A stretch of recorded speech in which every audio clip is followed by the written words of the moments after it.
안녕하세요 여러분. 자, 우리가 또 한국사 시대 흐름 잡기 계속 진행 중입니다. 오늘은 이 시간에 일제강점기를 또 공부를 해보도록 하겠습니다. 자, 일제강점기 언제부터 언제까지입니까?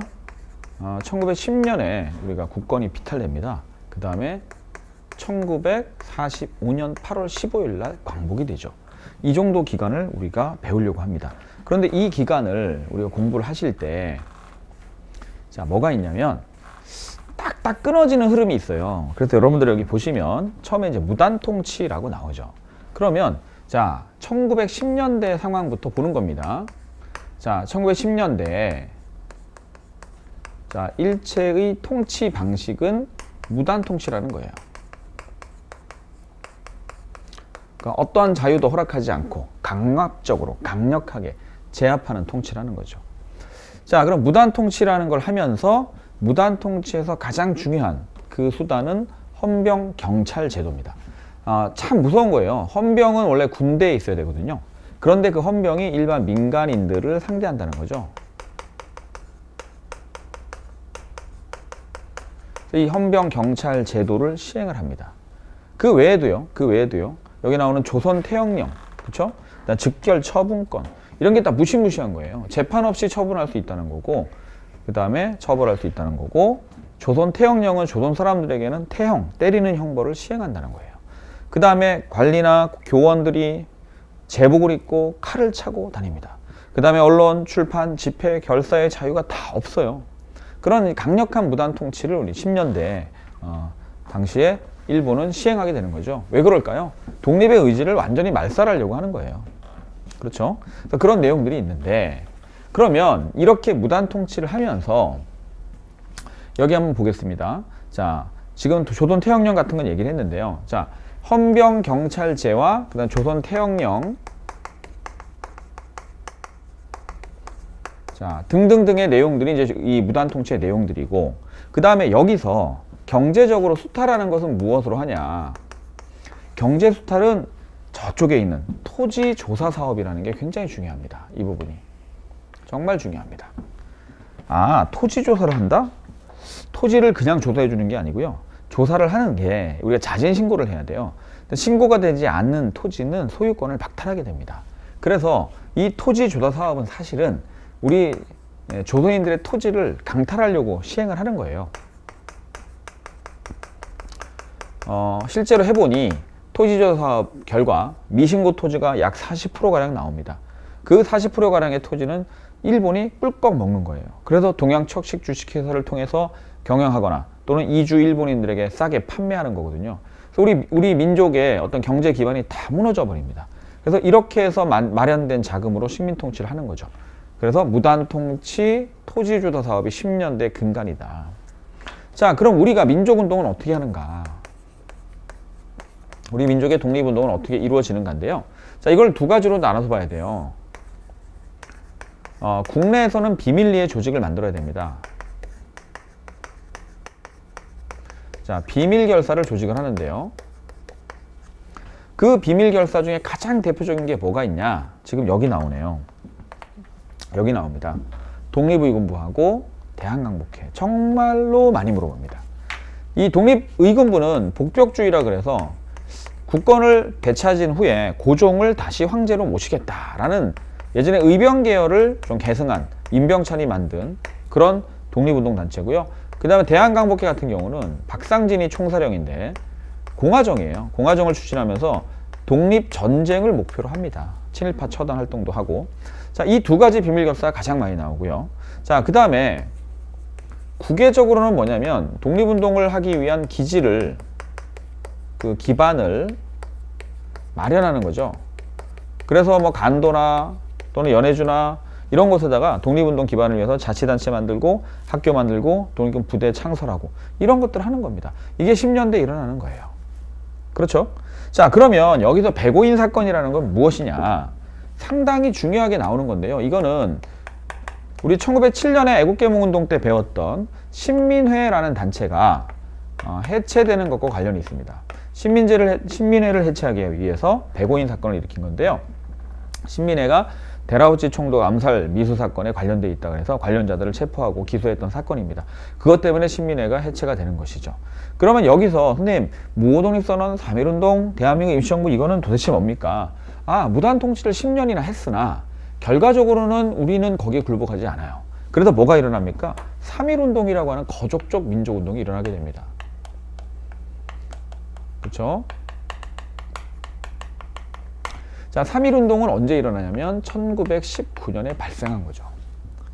엄청난 규모의 민족운동인데 여기에 배경으로 작용할 수 있는 게 뭐가 있냐, 여기에 배경으로 작용할 수 있는 게 뭐가 있냐 딱 보니까 이게 내부적으로는요, 3.1운동의 내부적인 배경으로는 뭐가 있냐면 일단 뭐 고종의 독살설이라든가 그 다음에 10년대 어떤 민족운동의 어떤 역량의 강화라든가 이런 게 있을 수 있어요.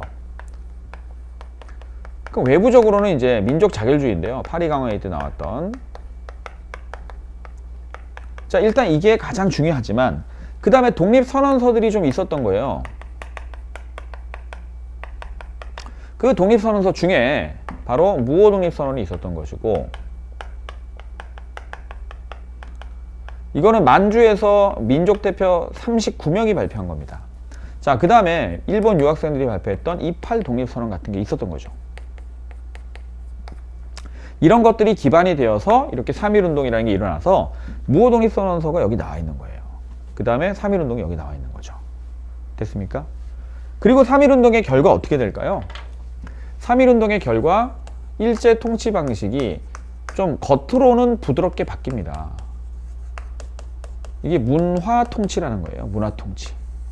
이렇게 바뀌고요. 그 다음에 3.1운동 결과 우리 민족이 좀 단일한 민족운동의 독립운동의 대오를 만들어야 되겠다 그래서 각지에 임시정부들이 만들어집니다. 자, 임시정부 수립이 여러 군데 돼요. 한성정부도 있고 연해주의 대한국민의회도 있고 상하이 정부도 있는데 이게 결국은 통합이 되는 것이 임시정부 여러 개가 1919년 9월에 상하이 대한민국 임시 정부로 완전히 통합이 됩니다. 그렇죠? 그래서 상하이 임시정부를 여기서 쓴 거고요. 대한민국 임시정부는 상하이에 있습니다. 통합된. 그 다음에 의열단이라는 단체는 개인적 의열투쟁, 뭐 김상옥이나 김익상이나 김시섭 등과 같이 폭탄이나 암살 이런 것들을 투척이나 암살 같은 걸 하는 단체인데, 의열단도 이 시기에 1919년에 만주에서 김원봉에 의해서 만들어집니다. 이건 3.1운동이 평화적인 민족 자결주의에 기댔다, 그래서 실패했다라고 본 사람들이 무장투쟁을 많이 하는데 그 중에 독립군 전투 말고 개인적 의열투쟁을 하는 노선이 바로 의열단과 같은 노선이라고 생각하시면 됩니다. 자, 10년대 상황은 이렇게 마무리가 되는 거죠. 자, 그러면 이제 자연스럽게 제가 문화통치까지 제목만 썼는데요. 20년대로 가면 문화통치에 대해서 우리가 보게 됩니다. 자, 그 내용을 한번 살펴보도록 하겠습니다. 자, 왜 눈 가리고 아웅이라고 얘기했을까요? 실제로 문화통치가 우리에게 문화적 생활을 주기 위한 게 아니에요. 독립의 의지를 좀 약화시키고 독립운동 내부를 분열시키고 이간질시켜서 식민지배를 영속화하기 위한 그런 정책이기 때문에 문화통치는 철저하게 우리를 기만하는 거고 속이는 거다, 그런 얘기죠. 자, 그래서 어떤 면에서 속였냐라고 보면 실제로 속아 넘어간 이런 일제 타협하는 자치론자들도 많이 나오거든요. 아주 안타깝습니다. 자, 어떤 내용으로 속였냐 보시면, 자, 일단 20년대 문화통치는 이런 겁니다. 치안유지법을 일단 볼게요. 단체를 만들 수 있도록 합니다. 하지만 단체를 만들 수 있는데 치안유지법에서는 어떤 거를 단속하냐, 사유재산제도를 부정하는 단체, 즉 공산주의, 사회주의 단체를 단속하고, 그 다음에 국채를 부정하는 단체. 국채를 부정한다는 건, 국가체제를 부정한다는 것은 독립운동단체 잡겠다는 거예요. 문화통치는요, 문화통치 분명히 좋은 겁니다. 단체 설립 가능해요. 문화통치로 인해서 단체 설립 가능하고요. 헌병경찰도 없어져요. 보통경찰제로 바꿉니다. 신문도 나와요. 조선일보, 동아일보 같은 신문도 발행이 됩니다. 그죠? 그 다음에 원래 군인만, 대장만, 육해군 대장만 조선 총독으로 왔는데 문관 총독도 임명이 돼요. 그러니까 임명이 가능해져요. 임명이 되는 것이 아니라. 그런데 보세요. 단체 설립은 가능하다고 해놓고 치안유지법을 제정하면 사실은 우리가 독립운동 관련 단체는 만들 수가 없죠. 보통경찰제로 바꾸는데 훨씬 더 그 수와 장비 등은 계속 증가합니다. 신문 발행했는데요. 전부 다 기사를 검열을 합니다. 사전에 검열해서 문제가 되는 건 다 삭제돼요. 문관 총독 임명 가능한데요. 단 한 명도 임명된 적이 없습니다. 이게 문화통치가 우리를 속이려 했다는 거죠. 그 중에 대표적인 게 치안유지법입니다. 자, 그러면 산미증식 계획은 뭐냐? 경제수탈 방식이에요. 일본이 산업화가 점점 진행되니까 쌀의 생산이 부족하네요. 쌀값이 오르죠? 쌀값이 오르면 모든 물가가 오르겠죠? 그러니까 산미증식, 우리나라에서 쌀의 생산을 증식해서 가져가겠다는 겁니다. 그러면 결국은 어떻게 되냐? 실제로 증산이 되긴 됩니다. 여러 가지 토지 개량도 하고 비료도 많이 주고 품종 개량도 하고 수리 시설도 갖추고 해서 증산이 되긴 돼요. 근데 목표만큼 안 되는 거죠. 증산이 되긴 되는데 목표만큼 안 되고, 그러나 목표대로 가져가는 거죠. 증산량보다 일본이 가져가는 반출량이 훨씬 많다 보니까 우리 국내 쌀 상황은 어떻게 될까요? 부족합니다.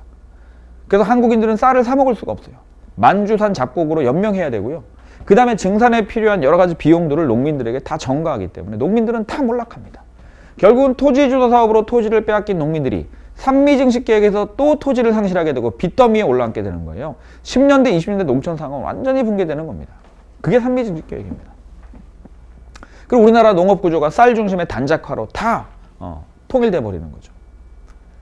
자, 그런데 하나의 희망이 있어요. 3.1운동 이후에 많은 무장투쟁을 주장하는 분들이 만주나 간도 지역으로 넘어가서 독립군 전투를 하시는데, 그 중에 대표적으로 홍범도 장군이 바로 이 봉오동 전투, 그죠? 봉오동 전투는 뭐 여러분이 계시지만 일단 홍범도 장군이 가장 대표적이고요. 청산리 전투 역시 여러 부대가 있지만 우리가 흔히 김자진 장군을 잘 알고 있습니다. 북로군 정서. 그래서 봉오동 청산리에서 일본군을 대파를 합니다. 1920년에. 그랬더니 간도 지역의 우리 한국인들을 무차별 학살하는 것이 일본의 간도 참변 또는 경신 참변입니다. 그래서 우리 독립군들은 간도에서 머무를 수가 없어서 러시아 땅으로 가죠. 왜? 러시아는 당시 공산주의 적군과 황제파인 백군이 싸우고 있었고요. 일본이 백군을 지원하고 있었거든요. 우리는 적군을 지원하러 간 겁니다.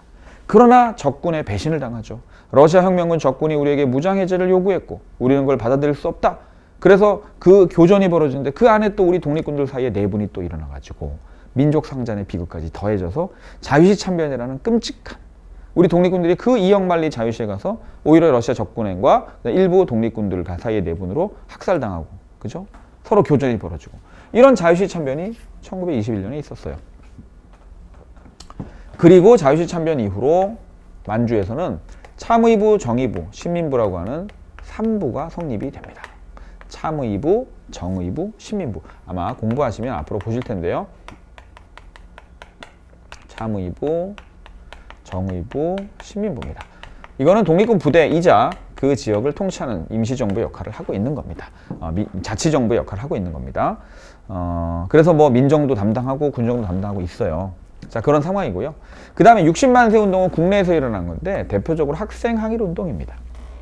순종의 장례식이 6월 10일이었어요. 26일. 그때 맞춰서 공산당 계열, 천도교 계열, 학생 계열이 준비를 하다가 천도교 계열과 그 다음에 공산당 계열이 사전에 체포가 되고 학생들에 의해서 진행이 된 거죠. 그래서 학생운동이 이제 제대로 독립운동의 한 일원이 될 수 있는 굉장히 중요한 계기가 되고요. 특히 사회주의와 민족주의가 여기 연대를 했던 그 경험은 27년에 사회주의 민족주의가 손을 잡고 만드는 신간회라는 단체 창립에 굉장히 큰 기여를 하게 됩니다. 그 다음에 이거는요, 백정들이 여전히 신분제도가 없어졌지만 차별을 받고 있어요. 그래서 백정들이 저울의 눈금처럼 우리를 평등하게 대해달라. 그래서 경남 진주에서 조선형평사라는 기구가 만들어지는데 참 많이 나옵니다. 이것도. 자, 그 다음에 신간회와 근의회를 좀 볼게요. 3.1운동 이후에 일본의 통치 방식이 어느 정도 성공을 합니다. 그래서 우리가 실력 양성을 하던 민족주의 노선이 있는데 이 민족주의 노선이 분열이 됩니다. 하나는 일제의 통치를 인정하자, 독립할 필요 뭐가 있느냐라고 하는 자치론과 이쪽을 타협적 민족주의라고 합니다. 아니다. 우리는 독립을 실력 양성을 통해서 독립을 해야 된다. 이쪽을 비타협적 민족주의라고 얘기합니다. 자, 그 다음에 사회주의 이념으로 무장해서 계급해방운동을 하고 있었던 사회주의 진영이 있죠. 그런데 자, 자치론이 너무 많아지니까 비타협적 민족주의와 사회주의가 연대를 합니다. 이렇게 연대를 해서 만들어지는 것이 신간회라는 단체고요. 신간의 자매단체라고 할 수 있죠. 여성계열의 민족유일당이 근우회가 됩니다. 신간회는 물론 비밀결사가 아닙니다. 합법적 단체고요. 일제강점기 최대 규모라고 보시면 돼요. 그래서 이런 거를 민족유일당 운동이라고 그래요. 이념을 초월한. 굉장히 중요합니다. 자, 그래서 실제로 29년과 그 다음에 29년이라는 원산 총파업이나 또는 광주 학생항일 운동, 이 모두 신간회가 지원을 하는 겁니다. 그래서 학생들끼리의 어떤 다툼이 시작된 이 광주 지역의 이 운동이 신간회 같은 단체의 개입으로 인해서 3.1운동 이후에 최대 규모 5만 명이 넘는 학생들이 전국에 190개가 넘는 학교가 참여하는 놀라운 항일민족운동으로 발전하는데요. 60만 세 운동과 광주 학생일 운동 연도 꼭 아시고 그 사이에 60만 세 운동의 영향으로 신간회가 만드는 부분이 있고 신간의 영향으로 광주 학생항일 운동이 확산되었다. 이것까지. 그리고 최대 노동쟁이였던 원산 총파업에도 신간회가 또 도움을 주고 이거 자체도 굉장히 많이 나옵니다. 그렇죠? 그러면 사실은 이제 20년대 총파업까지 나왔으니까 또 하나 제가 서비스로 하나를 써드리면 소작쟁이 중에 암태도 소작쟁이라고 있어요. 전라남도 신안군 암태도에서 소작률을 낮춰달라고 하는 쟁의가 있었죠. 이게 한 1년 정도 지속이 되는데요. 결국 소작률을 낮추는데 성공을 합니다. 이것도 많이 나오고 이것도 많이 나옵니다. 아셨죠? 이렇게 정리하시면 될 것 같아요.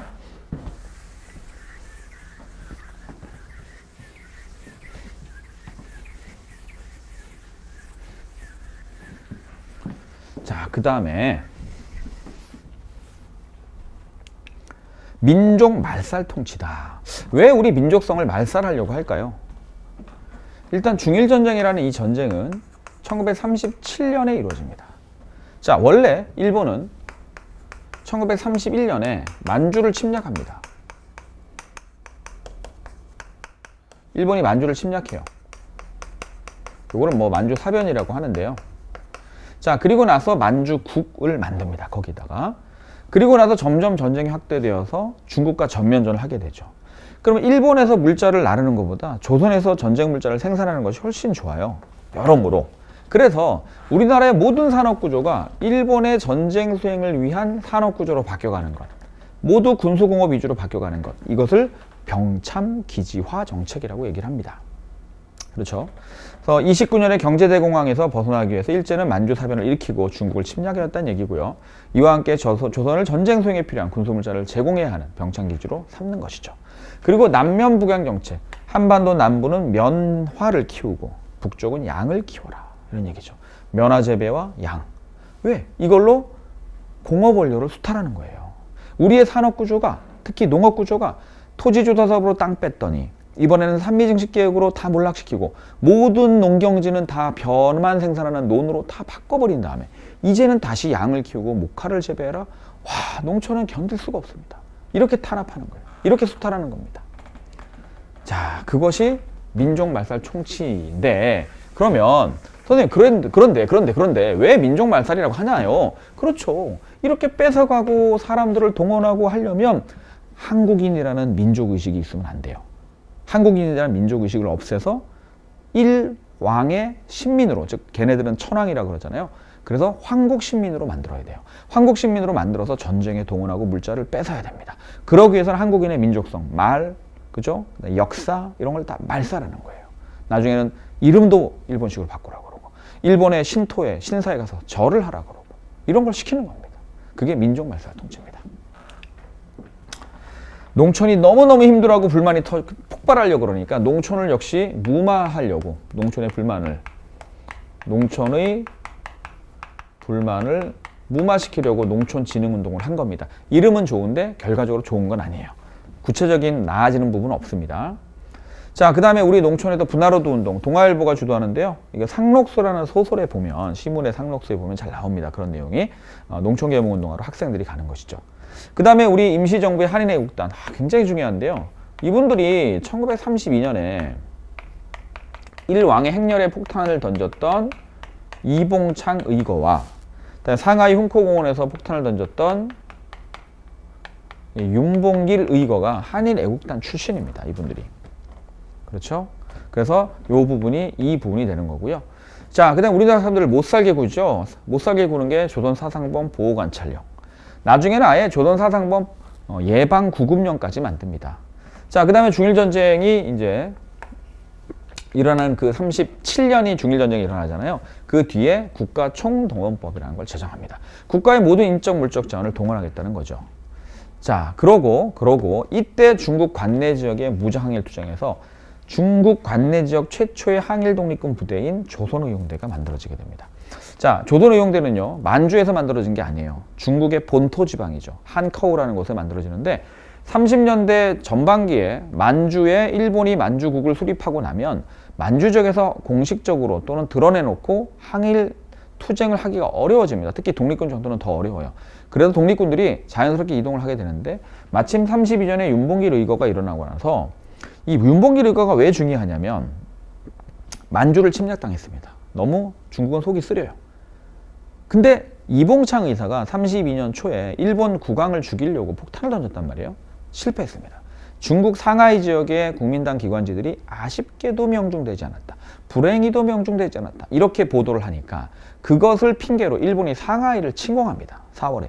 상하이를 침공하고 점령한 다음에 전승 기념 파티를 상하이 훈코공원, 지금의 루신공원에서 열고 있는 거고요. 그 현장에 중국인들이 얼마나 속이 상하겠습니까? 거기에 윤봉길 의사가 폭탄을 던져갖고 상하이 파경군 총사령관 즉사하고 16명에 이르는 일본군 수뇌부들이 또 일본 외교관들이 죽거나 다친 사건이에요. 그러니까 당시에 중국 국민당의 당수였던 장제스가 이 윤봉길 의거를 극찬을 합니다. 1억 명의 중국인보다 낫다. 그러면서 우리나라 독립운동이 중국 본토에서 무장투쟁을 하는 것까지도 전폭적으로 지원해주고 임시정부가 상하이에 있을 수 없으니까 또 이동을 또 시켜줍니다. 자, 그 놀라운 일이 있고 나서 30년대 전반기 넘어가서 중반 이후로는 주로 중국 관내 투쟁이 많은 거예요. 그 중에 중국 관내 지역에서 가장 먼저 만들어진 부대가 바로 김원봉의 조선의용대라는 겁니다. 아셨죠? 굉장히 중요하고요. 자, 그 다음에 일제는 이렇게 사람을 동원하는 징용령, 노동자로 끌고 가는 이런 것들도 이때 시행을 하는 겁니다.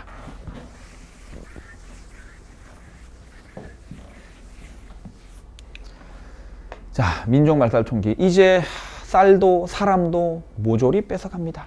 공출제 해갖고 쌀 뺏어가고 사람 지금 징용령까지 봤죠? 이제 더 있습니다. 학도지원병, 그다음에 징병, 그다음에 여자 정신대 근로령, 근로보국령 이런 것들이 사람 막 잡아가요. 그렇죠? 자, 왜? 진주만을 습격하면서 태평양 전쟁까지 일어나니까 얘네가 일본 제국주의가 중국을 상대로도 전쟁을 일으킨 것도 버거운데 미국을 상대로 또한 전선을 벌린 거예요. 양쪽을. 그러니 도저히 일본도 버틸 수가 없죠. 그러니까 한국에서 닥치는 대로 끌고 가는 겁니다. 이때. 더 심해지는 거예요. 그렇죠? 그래서 성과 이름을 일본식으로 바꾸는 것이 창씨개명입니다. 창씨개명. 맞죠? 그 다음에 뭐 신사참배를 더욱 강화하고 뭐 이런 건데요. 자, 창씨개명 나왔네요. 우리가 일본식으로 이름 바꿔야 돼요. 그래야 한국 시민이 되니까. 자, 그 다음에 태평양 전쟁을 발발하고 고전에 임시정부가 충칭에 1940년에 정착을 합니다. 임시정부는 상하이를 왜 떠난다 그랬죠? 윤봉길 의거 이후로 떠납니다. 떠돌다가 나중에 1940년에 충칭 가고요. 가서 한국광복군이라는 부대를 만들게 됩니다. 그러면 민족주의 지형의 한국광복군과 약간 좌익 경향의 조선의용대가 있는 거죠. 그런데 이 조선의용대가 분열이 됩니다. 요거는 너무 어려운 얘기라 제가 여기서 흐름을 잡을 때 얘기할 만한 내용은 아니긴 한데요. 좀 헷갈리실까봐. 조선의용대가 약간 좌파적 성향을 갖는 부대입니다. 그런데 요게 분열을 합니다. 분열을 해서 조선의용대 화북지대가 있고요. 그 대장이었던 김원봉을 따르는 김원봉 계열이 있어요. 근데 화북지대는 나중에 어디로 가냐면 화북의 그 사회주의자들이 만든 조선 독립동맹이라는 단체로 결국은 바뀝니다. 이쪽으로 합류를 해요. 그러면서 화북지대가 조선의용대 화북지대가 거기에 산하 부대인 조선의용군이 됩니다. 그리고 김원봉 계열은 나중에 어디로 합류를 하냐? 충칭에 있는 한국광복군에 1942년 역시 합류를 합니다.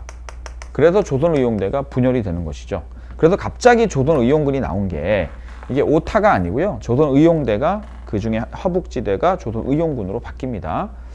자, 그 다음에 징병제 여자 정신대 근로령을 공포해서 막 끌고 가고요. 그 다음에 우리 조선어학회를 또 없애게 됩니다.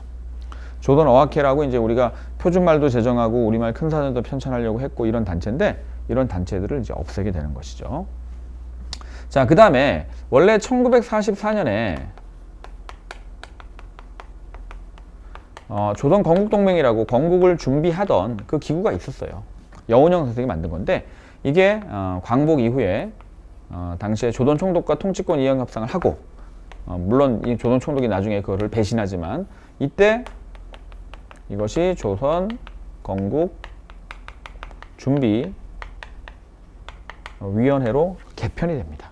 그래서 건국을 이제 준비하려고 하는 것이죠. 자, 이런 상황들이 이제 일제강점기의 상황들입니다. 그래서 우리가 무단 통치, 문화 통치, 민족 말살 통치, 각각 시기의 일제 통치 방식, 그 다음에 경제 수탈 방식, 그렇죠? 그 다음에 우리의 민족운동의 흐름은 어떻게 연결되는가?